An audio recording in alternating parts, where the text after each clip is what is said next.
Yo soy Carlos Flores, su anfitrión. Muchas gracias por estar con nosotros. Si quieren ver nuestras entrevistas pasadas, esta entrevista pueden hacerlo en nuestro canal en YouTube. Pueden interactuar con nosotros en nuestro Facebook, visitar nuestra página web, elentrevistado.com, escucharnos por radio y vernos por este medio. ¿Cómo se llama al anterior levantamiento que acabas de citarme, Bismarck? La historia lo registró como el levantamiento de los negros, mulatos y esclavos de Santa Cruz de la Sierra del 15 de agosto de 1809. Así está registrado en la historia. ¿Qué viene después? Bien, después que se aplaca el movimiento de los negros, viene el control de las fuerzas españolas otra vez a la ciudad de Charcas. Y todo queda un poco tranquilo.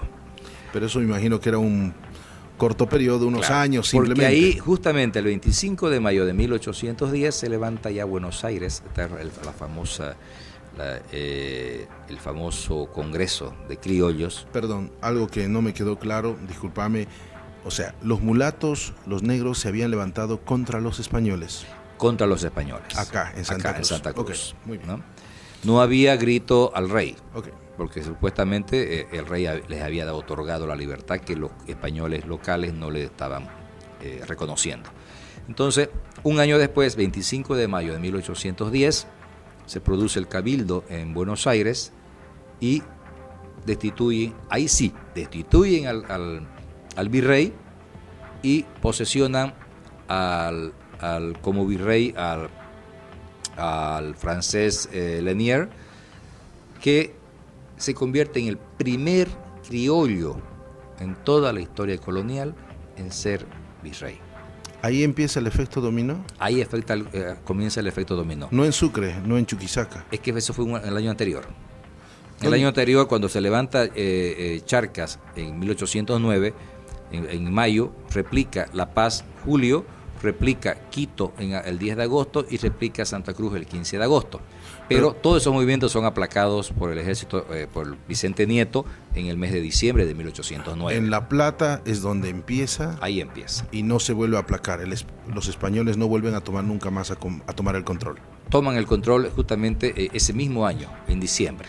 25 de mayo se levanta Charcas y en diciembre los españoles nuevamente retoman el control de Charcas. Y en mayo del siguiente año, 1810, se produce el cabildo. Se autoriza que se realice un cabildo de criollos en Buenos Aires, y ahí donde ese cabildo destituye al virrey y posesionan a Santiago Liniers como virrey, y como te digo es el primer criollo, y ahí comienza ya el movimiento en serio. ¿Qué año fue ese? 1810. ¿Qué año estamos hablando del 24 de septiembre de Santa Cruz? 1810 también. O sea, todo está ligado.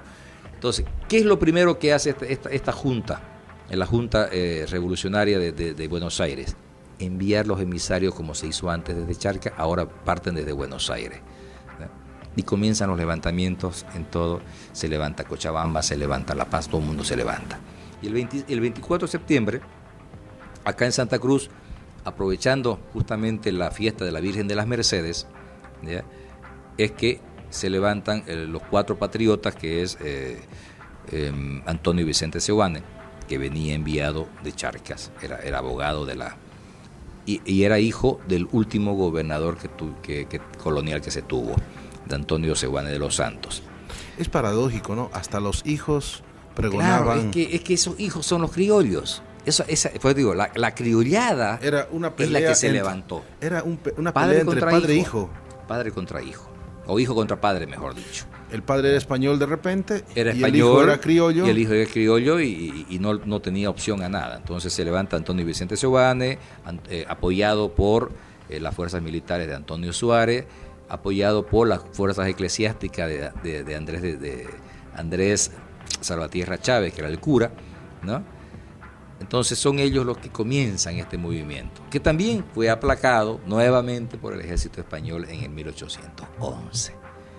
Y de ahí nuevamente, ahí comienza la constante. Fueron varios intentos. Los intentos, luego...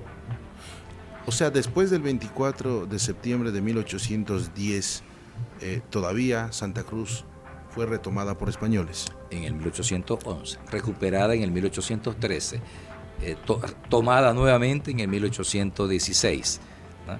Y tomada nuevamente por los patriotas en el 1825. O sea, ha sido...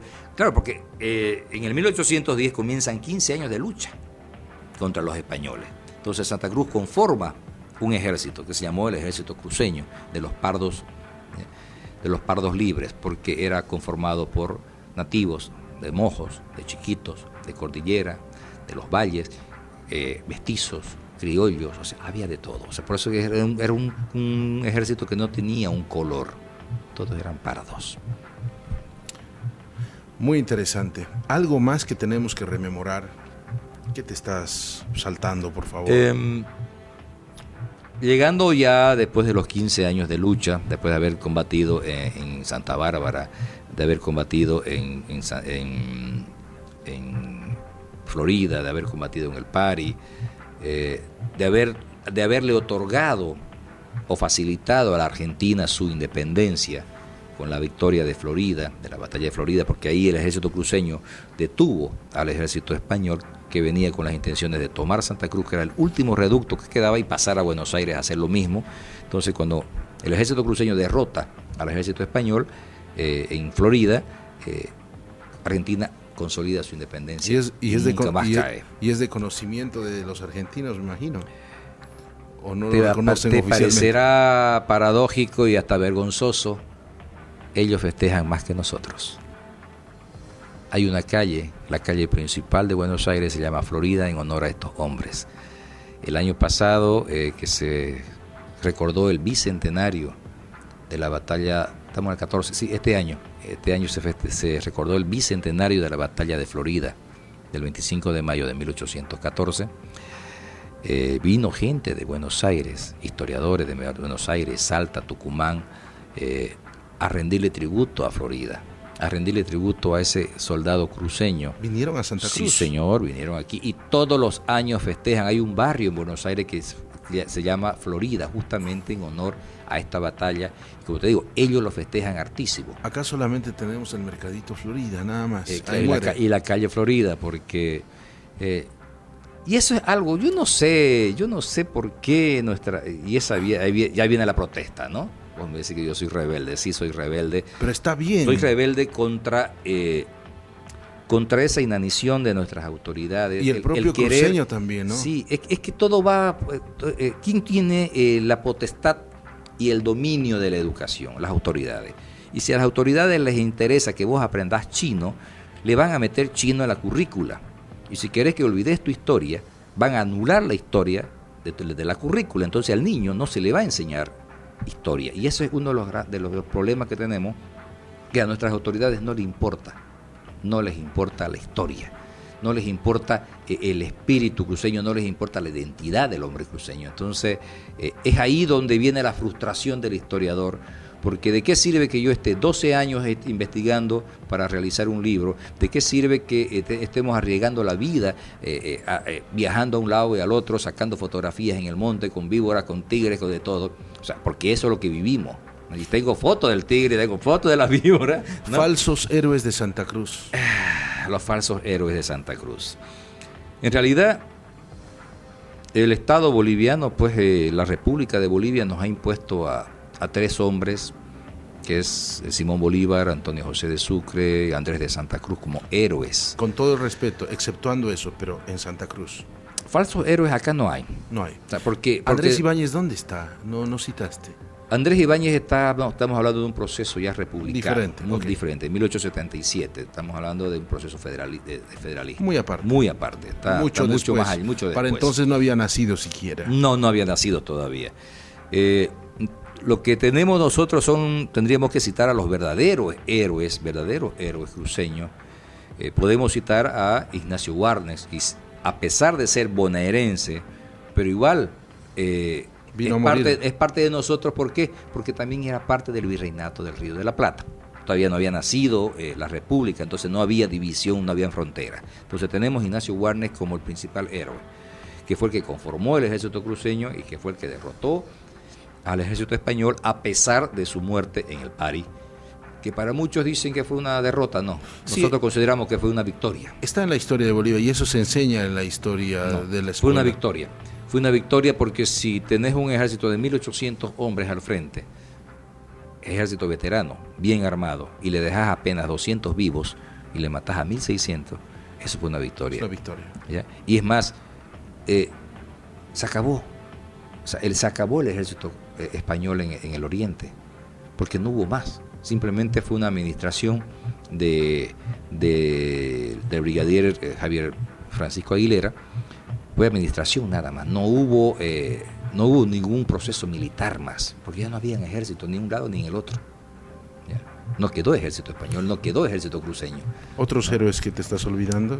José Manuel Mercado, el Colorado, que fue el hombre que continuó la labor de Ignacio Warnes. No nos olvidemos que este personaje actúa el 16 de julio en La Paz, y luego que cae Murillo, él se va a la Argentina y se enrola en el ejército de Belgrano, que es donde conoce a Ignacio Warnes. Lucha en Salta, en Tucumán, en Potosí, y luego se viene a Santa Cruz y continúa la lucha con Warnes. Luego que cae Warnes, él toma el control y luego de 15 años, el 14 de febrero de 1825, el Colorado Mercado toma militarmente Santa Cruz, y el 15 de febrero de 1825 firma el acta de independencia de la provincia de Santa Cruz de la Sierra. Esos son nuestros verdaderos héroes. Me sorprendo mucho cuando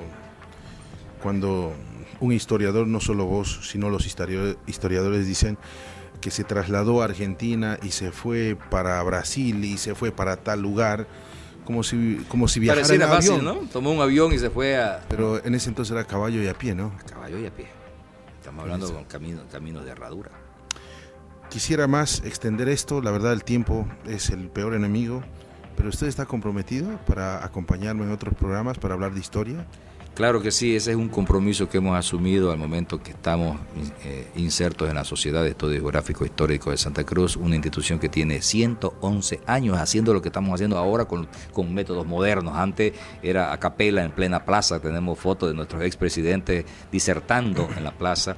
Es nuestro compromiso, es la misión de la institución, que es la investigación, difusión y preservación de la historia cruceña, así que a disposición. Me voy a este sector. El cuestionario. Señor Bismarck, usted,